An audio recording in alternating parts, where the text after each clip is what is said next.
In today's sessions, we are proceeding with optical communication class, and let us proceed with the concepts of group velocity and group delays. So basically, group velocity is designed for optical communication when we do have a scattering phenomena, when we try to find the scattering of light. When we see whenever the light is scattered, it's trying to take a different velocity that depends upon wavelength, that depends upon waveguide, and that depends upon the nature of light what we are passing.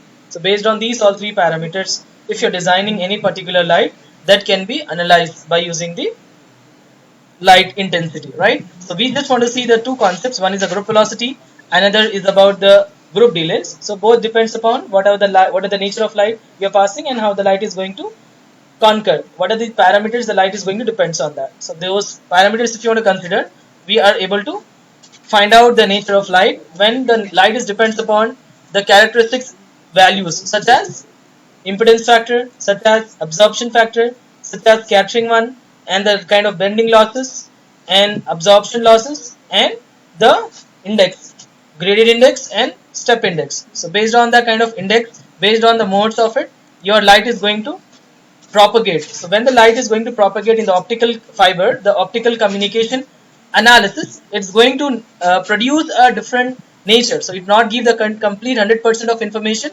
whatever we are giving to the particular optical fiber. So same information, if you want to get the exact information whatever we are sending, in order to get that, we need to pass a light with higher kind of compositions. We need to consider certain parameters. Those parameters we can understand by considering the group velocity and group delays. So basically, group velocity depends upon the waveguides, right? So what is the waveguide is all about? Whenever we pass light to a specific medium, the light is going to travel at different values. So when we pass a light at different values, what is that different values? First is beta factor.